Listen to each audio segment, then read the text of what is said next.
você será caçado, perseguido, considerado um foragido da justiça. Vai chegar um tempo em que você será acusado de crimes contra a humanidade, contra a sociedade. Você perderá o seu emprego, você perderá os seus bens, você perderá sua família e é bem provável que perderá também a sua vida. Tudo isso por causa de Jesus Cristo. O tema que nós vamos abordar hoje é sobre a grande tribulação e como ela acontecerá. Eu sou Kennedy Matos e você está no programa Evangelho em Foco. Essa é a TV Viva a Promessa. Seja bem-vindo. Já quero desafiar você que não é inscrito nesse canal a se inscrever e desafiá-lo ainda mais a compartilhar esta mensagem. Pega o link, envia lá nas suas redes sociais e envia também lá nos seus grupos de WhatsApp, nos seus contatos. Eu tenho certeza que Deus vai abençoar a sua vida, as pessoas que você ama por causa disso. Vamos à palavra de Deus e que Deus abençoe as nossas vidas.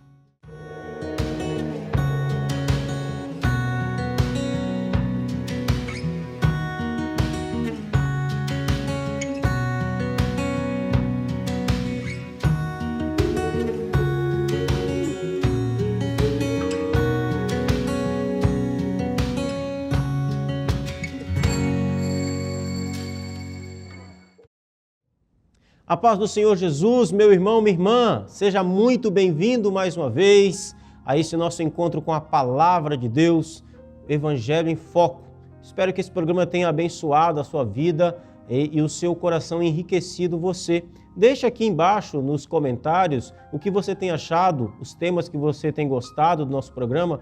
Isso nos ajuda a ter uma leitura de como como vocês estão se sentindo, se você está feliz e contente. Coloque aqui o seu testemunho, é muito importante para nós. Amém? Muito bem, a grande tribulação. Nós estamos falando aqui sobre o tempo do fim. Será que a igreja vai passar pela grande tribulação? Será que a igreja vai estar aqui na grande tribulação? Aliás, quem é que vai ser o promotor dessa grande tribulação? São perguntas que nós gostaríamos de tratar aqui hoje com vocês. E para isso, eu quero ler um texto de Mateus capítulo 24, verso 21 e 22. Sermão profético de Jesus. Diz assim: porque nesse tempo haverá grande tribulação, como desde o princípio do mundo até agora não tem havido e nem haverá jamais. Não tivessem aqueles dias sido abreviados, ninguém seria salvo, mas por causa dos escolhidos, tais dias são abreviados.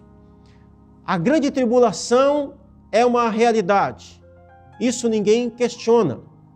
As mais diferentes correntes teológicas têm entendimento com relação ao tempo e a quem sofrerá a sua ação, mas todos concordamos que a grande tribulação é uma realidade bíblica. Nós cremos biblicamente que a grande tribulação é uma perseguição do mundo contra a igreja. E aqui eu quero trazer para você uma diferença que creio que seja muito básica e importante para que nós possamos entender essa situação. A diferença que existe entre o juízo de Deus sendo derramado sobre a sociedade apóstata desse mundo e a grande tribulação, que é uma perseguição do mundo contra o povo de Deus. A Bíblia fala das duas coisas e às vezes as pessoas confundem esses dois eventos. A Bíblia fala que Deus derramará suas taças de ira. A Bíblia chama de taças da cólera da ira de Deus. Lá em Apocalipse capítulo 16, nós vemos Deus derramando essas taças da sua cólera de ira. É Deus enviando sobre este mundo o caos, o juízo, os flagelos, o cálice da sua ira, sendo derramada sobre a sociedade nesse período de tempo próximo do fim, em que os homens, a sociedade, serão atingidas por pragas terríveis. Então isso daqui é o juízo de Deus sendo derramado sobre uma sociedade apóstata, a sociedade do tempo do anticristo.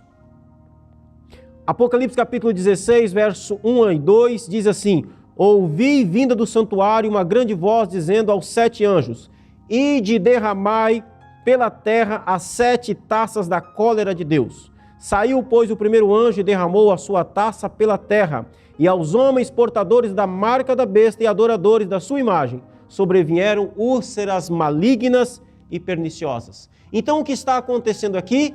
Deus está derramando taças de juízo, taças de ira sobre a sociedade deste tempo, deste momento. Deus está derramando taças da sua cólera de ira. Segundo aspecto, aí sim, é a grande tribulação. Nós não podemos confundir isso daqui com grande tribulação. Quem é alvo dessa cólera da ira de Deus? Uma sociedade apóstata. Agora, a grande tribulação é um movimento de perseguição do mundo contra o povo de Deus. É diferente das taças de juízo de Deus. Então, Apocalipse 13, 7 diz que foi-lhe dado também que pelejasse contra os santos e os vencesses. Apocalipse capítulo 7, verso 13, diz que um dos anciãos tomou a palavra dizendo: estes que se vestem de vestiduras brancas, quem são e de onde vieram? Respondi: meu senhor, tu o sabes. Então ele me disse: são os que vêm da grande tribulação, lavaram suas vestiduras e as alvejaram no sangue do Cordeiro. Perceba então, meu amado irmão e irmã, que a grande tribulação é um movimento de perseguição deste mundo, governado pela besta que sobe do mar, pelo anticristo, em perseguição contra os cristãos, contra o povo de Deus, contra os santos. Então a grande tribulação, ela acontecerá. A igreja estará aonde na grande tribulação? A igreja estará na terra. A igreja será perseguida. A igreja será caçada. A igreja será perseguida de forma terrível, violenta. A grande tribulação é um movimento de um mundo apóstata que odeia a Deus e aqueles que adoram a Deus e perseguirão a igreja de Deus. Perceba que no capítulo 24 de Mateus que nós lemos, no verso 21, Jesus diz que nesse tempo haverá grande tribulação, como desde o princípio do mundo até agora não tem havido e nem haverá. Eu quero chamar a sua atenção para um detalhe do que Jesus está falando, para a gravidade daquilo que ele está falando. Jesus está falando que a grande tribulação, ela será tão terrível que nunca houve um movimento no mundo, na história da humanidade, de perseguição tão terrível quanto haverá na grande tribulação. O holocausto judeu, ou holocausto nazista que aconteceu, não será, terá um peso muito menor do que a perseguição do anticristo contra a igreja. As maiores atrocidades, as maiores perseguições, os maiores movimentos de perseguição desse mundo não podem ser comparados com a grande tribulação. É isso que Jesus está dizendo quando ele diz que não houve até agora, não tem havido e nem haverá jamais tempo de tão grande tribulação desde o princípio do mundo. A grande tribulação será um tempo terrível, será um tempo de profunda tristeza, de profunda amargura contra a igreja. A igreja será perseguida terrivelmente, ela será massacrada. Agora, quem perseguirá a igreja? Quem será o autor desta grande tribulação? Mateus 24, 15. Quando, pois, virdes o abominável da desolação, de que falou o profeta Daniel, no lugar santo, quem lê, entenda. Jesus está falando aqui do abominável da desolação. Quem é que perseguirá a igreja? Quem é que comandará essa perseguição contra a igreja? Um homem, uma pessoa. Jesus o chama de abominável da desolação, ou o homem da iniquidade, ou a besta que subiu do mar, o anticristo, aquela encarnação de Satanás, a qual nós nos referimos aqui na semana passada. Ele será o idealizador, ele será aquele que perseguirá a igreja. Ele será aquele que assolará a igreja. Veja 2 Tessalonicenses capítulo 2, versos 3 e 4. Ninguém de nenhum modo vos engane, porque isto não acontecerá sem que primeiro venha a apostasia e seja revelado o homem da iniquidade, o filho da perdição, o qual se opõe e se levanta contra tudo que se chama Deus e é objeto de culto, a ponto de assentar-se no santuário de Deus, ostentando-se como se fosse o próprio Deus. O apóstolo Paulo aqui aos Tessalonicenses está explicando sobre a volta de Jesus. Os Tessalonicenses estavam inquietos, algumas pessoas estavam dizendo que Jesus já tinha voltado. E Paulo então relembra eles e diz, olha, vocês não lembram que quando eu estive entre vocês, eu tratei desse assunto, de que Jesus não voltará sem que antes venha, sem que antes seja primeiro revelado a apostasia, sem que antes primeiro venha a apostasia. Essa apostasia é aquele movimento social de um mundo apóstata, de uma sociedade apóstata, de uma sociedade anti-Deus, contra Deus, uma sociedade que adorará ao próprio Satanás. E seja revelado o homem da iniquidade, o filho da perdição, o anticristo. Então é esse mundo, é nesse contexto que a igreja será perseguida. A igreja não vai adorar Satanás. A igreja não vai se curvar diante do sistema deste mundo terrível, maligno. A igreja não vai se curvar diante das vontades do anticristo. A igreja não vai se curvar às ideias do anticristo. A igreja não vai se curvar à cultura desse tempo. Ela permanecerá de pé. Ela permanecerá em santidade. Ela permanecerá viva. Ela permanecerá adorando o seu Deus. E por causa disso, por não negar a Jesus, por não fazer parte do sistema de adoração a Satanás, ela então será perseguida, ela será massacrada. Mas como será essa perseguição? Como será essa perseguição? Quero fazer um convite para você, para um dos textos mais claros a respeito desta perseguição. Vem comigo, vamos fazer uma leitura em Apocalipse capítulo 11, versos 7 ao 10. Diz assim: quando tiverem então concluído o testemunho que devem dar, a besta que surge do abismo pelejará contra elas e as vencerá e matará. E o seu cadáver ficará estirado na praça da grande cidade, que espiritualmente se chama Sodoma e Egito, onde também o seu Senhor foi crucificado.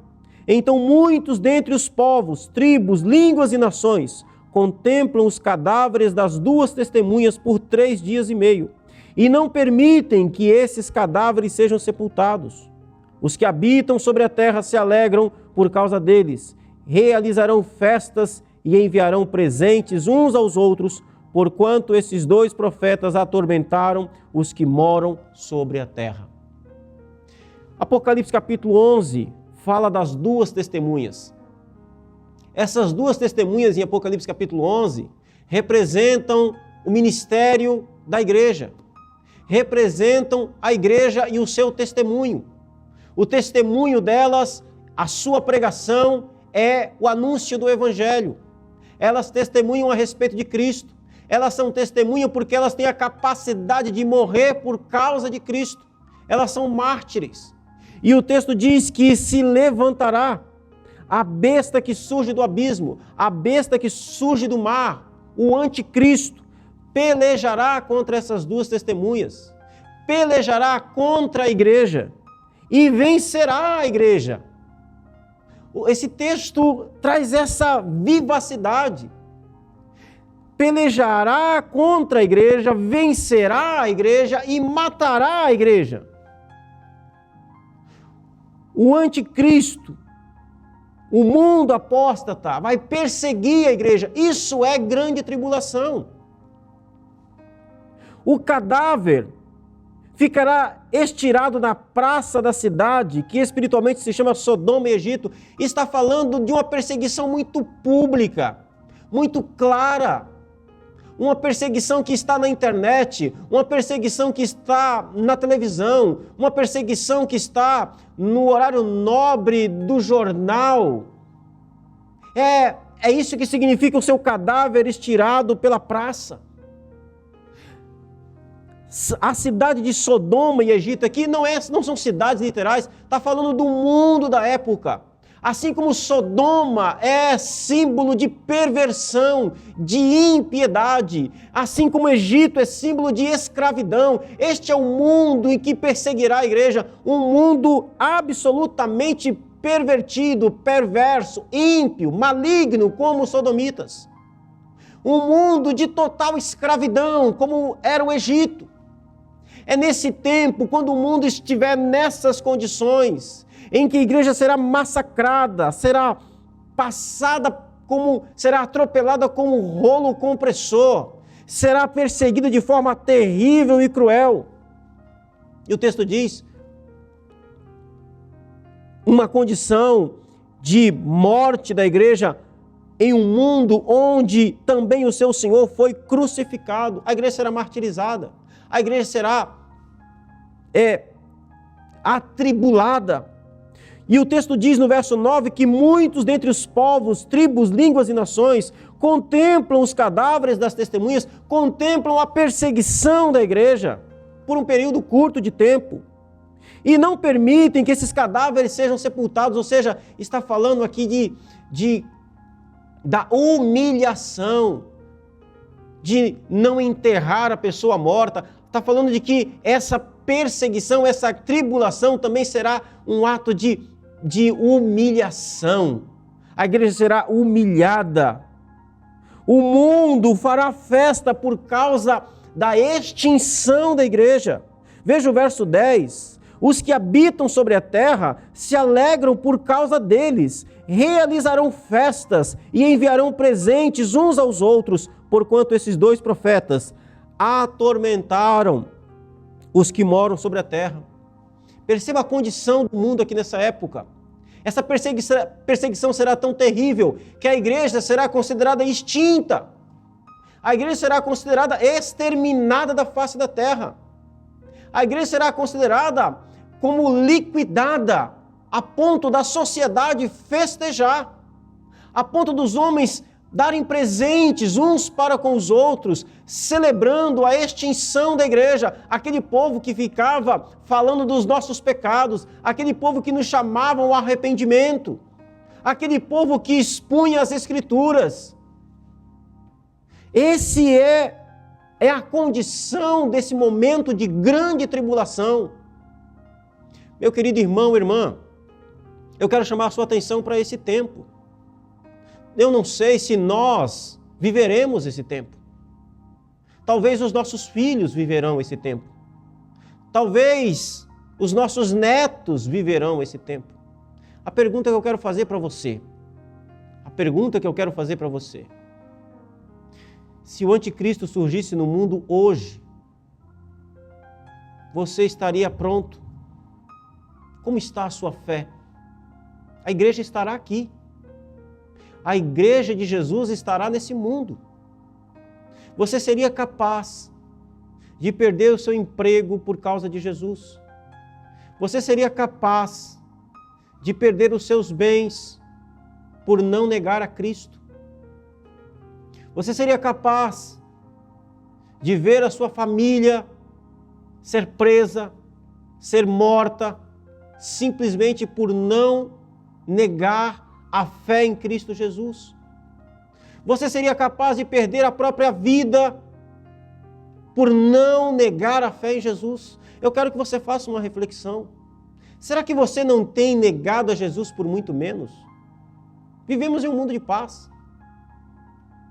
Você e eu que vivemos no Brasil, vivemos num país onde nós temos muitos direitos e muitas liberdades para expressar a nossa fé. Nós estamos aqui em um canal da internet totalmente livre, sem nenhum tipo de perseguição, de censura. Podemos falar abertamente do Evangelho, mas a pergunta que eu faço a você: será que você não tem negado Jesus em um tempo de paz? E se o anticristo se levantasse amanhã? Se o anticristo se levantasse na geração do seu filho, o seu filho suportaria? Será que os seus netos teriam condições de passar pela grande tribulação sem negar a fé em Jesus? Como está a sua fé? Como está o seu coração? O que tem feito você negar a Cristo? Reveja isso, corrija isso. Peça a Deus para que Ele possa renovar a sua fé, o seu coração, de forma poderosa, a sua confiança nele. Porque esse tempo virá.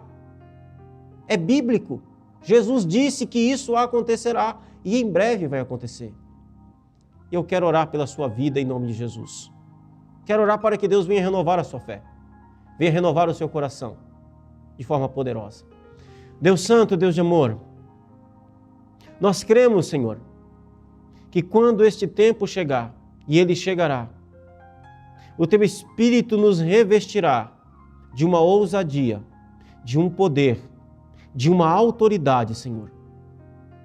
Da mesma forma como essa tribulação, ela não pode ser comparada a nenhuma outra perseguição na história. Da mesma forma, Senhor, eu creio que o Teu povo será revestido de um poder, de uma ousadia tão grande nesse tempo como nenhum outro povo na história do povo de Deus, o Senhor já revestiu. Ó Deus Santo, mas olha, meu Deus, para o nosso coração. Olha, meu Deus, para o tempo que nós vivemos e vivemos em tempo de paz. Senhor, pedimos a Ti perdão, pois negamos a Ti por muito menos. Senhor, eu quero colocar diante de Ti o coração desse irmão, dessa irmã, que tem negado, meu Deus, a fé em Cristo. Tem negado, meu Deus, a fé em Jesus por muito menos. Deus Santo, que o Teu Espírito venha desafiar essa pessoa a viver pela Sua graça, a viver pela fé em Cristo Jesus. Em nome de Jesus, traz um renovo de fé. Em nome de Jesus, traz um renovo de confiança. Para a glória do Teu nome, Senhor. E para o bem, meu Deus, dessa pessoa. Para o bem da Tua igreja. Deus Santo, abençoe, meu Deus, as próximas gerações. Os nossos pequenos, os nossos filhos. As gerações futuras, Senhor. Nos dê sabedoria para que possamos prepará-las para esse tempo. Nós suplicamos a Ti, ó Deus, em nome de Jesus. Amém e amém. Querido irmão, irmã, quero agradecer a Deus pela sua vida, pelo seu coração em nome de Jesus. Quero trazer um desafio para você. Primeiro desafio, compartilhe essa mensagem. Por favor, em nome de Jesus.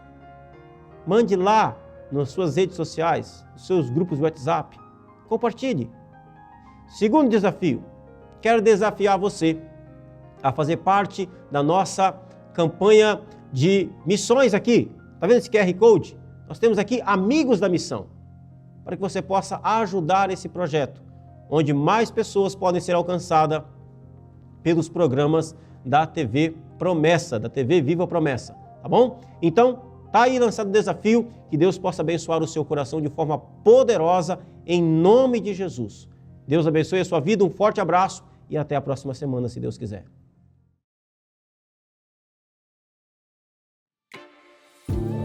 Graça e paz, eu sou Hilbert, pastor da Promessa Taubaté e superintendente da Convenção Litoral e Leste Paulista. Estou aqui para dizer a vocês que eu sou um amigo da missão. Seja você também parceiro nesse importante projeto, seja um amigo da missão. Aproveito para lhe convidar para também acessar o nosso site amigodamissão.org. Deus abençoe a todos.